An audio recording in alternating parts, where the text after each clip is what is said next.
चला आता मैत्रिणींनो, तुम्हाला दाखवते माझी तुळस.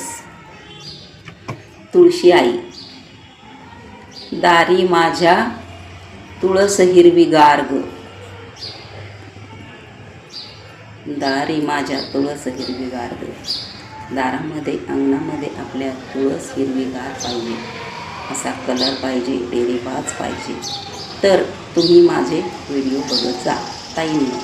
आणि हे बघा, आपण 15 दिवसापूर्वी शेंडे कट केले होते, म्हणजे मंजूळ 2-2 पानावरती आपण कट करायचे. नुसते मंजूळ कट करायचे नाही, ते मंजूळ आपल्या उपयोगी येतातच. देवाला आपण व्हायचे फुलाच्या जागेवर. आणि ही जी तुळस आहे छोट्या पानांची, ही आहे कृष्णा तुळस, म्हणून ती अशा कलरची आहे. आणि त्याला आपण घातलो फक्त शुद्ध पाणी. तांब्यामध्ये आपण जे देवाला पाणी ठेवतो ते दुसऱ्या दिवशी आपण तुळशीला घालायचं, देवाकडे दुसरं भरून ठेवायचं. तांब्यामध्ये पाणी ठेवलेलं खूप छान असतं. आणि दुसरं कुठलंही खत घालायचं नाही. मंजूळ कट करायचे, खुरपण द्यायची, आठवड्यातून एकदा खुरपण द्यायची, 15 दिवसातून एकदा आपल्याला घालायची आहे फक्त 1 चमचा हळद. झाली आहे मैत्रिणींना. तुम्ही सुरू केलं की नाही? आपण दाखवलेलं गेल्या व्हिडिओमध्ये सांगितलं होतं कशी कट करायची, किती दिवसांनी खुरपण द्यायची, कसे पाणी घालायचे. आणि दिवा तर मी असा ठेवला आहे, पण दिवा आहे ना कधी पण लावला तर असा म्हणजे दूरच ठेवायचा, नाहीतर आहे ना आपल्या तुळशीला वाफ अगरबत्तीची म्हणा आणि ह्याची दिव्याची वाफ थोडी पण लागली ना तर नाही चालत. लगेच आपली तुळस हे होते, जळल्यासारखी पानं होतात. म्हणून तसं नाही करायचं, दूर ठेवायचं, जरा लांब ठेवायचं. आता मी ठेवला आहे असाच, पण दिवा लावला की आपण इकडे ठेवायचा दुसऱ्या साईडला जरा, म्हणजे आपली तुळस छान राहते. आणि काय म्हणायचं, तुम्ही ते करून पाहिलं का मैत्रिणींनो? 8 दिवसाला खुरापणी आणि 8-10 दिवसांनी आपलं ते पाणी घालायचं, तांदळाचं आणि डाळीचं धुतलेलं पाणी 8-10 दिवसांनी टाकायचं. आणि दिवसात एकदा सकाळी तर तुम्ही पाणी घालताना शक्य तर तुळशीला शुद्ध छान पाणी घालायचं, फिल्टरच पाणी घालायचं.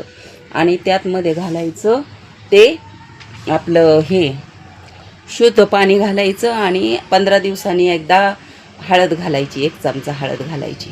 आपली तुळस आहे ना अशी मग हिरवीगार आणि छान राहते. बघा कसं सोनेरी रूप आहे तुळशीचं, आपल्या सोनेरी रूप आहे, नुसतं हिरवं नाही, सोनेरी रूप. तिला एवढा छान हे आलं आहे ना, बघा तुम्ही बघू शकताय. हे बघा किती छान तिला कलर आला आहे. आणि तुम्हाला जर असेच कलर छान पाहिजे असेल तुळशीचा आणि तजेलदार आणि डेरेबाज, तर जे आपण मागे व्हिडिओमध्ये सांगितलेलं आहे ते तुम्ही करा. नक्कीच तुमची तुळस छान होईल आणि कधीही तुळस जाणार नाही. बऱ्याचशा लोकांची तक्रार आहे की आमच्याकडे तुळस टिकत नाही. कशी टिकत नाही? तुम्ही हे सगळं करून बघा आणि तुमची तुळस जर नाही माझ्या तुळशीसारखी झाली तर व्हिडिओमध्ये लिहा. व्हिडिओमध्ये पाहिजे ते लिहा. तुम्ही सांगा मला कसे तुम्हाला रिझल्ट लागले तुमच्या तुळशीला. एवढी तुळस बघा, उन्हाळ्यामध्ये जप्त करणं म्हणजे एवढी मोठी तुळस करणे एवढं सोपं नाही, पण माझ्याकडे सोपा उपाय आहे.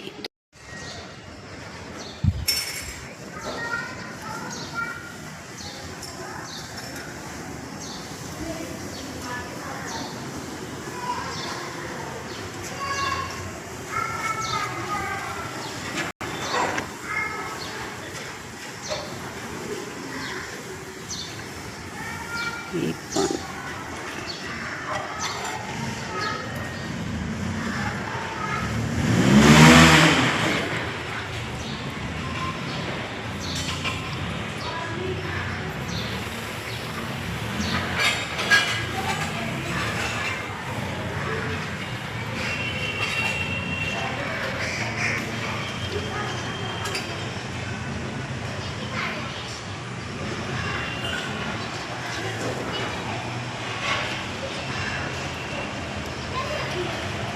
दारी माझ्या तुळस हिरवीगार ग, दारी माझ्या तुळस हिरवीगार हेच म्हणता तुम्ही पण.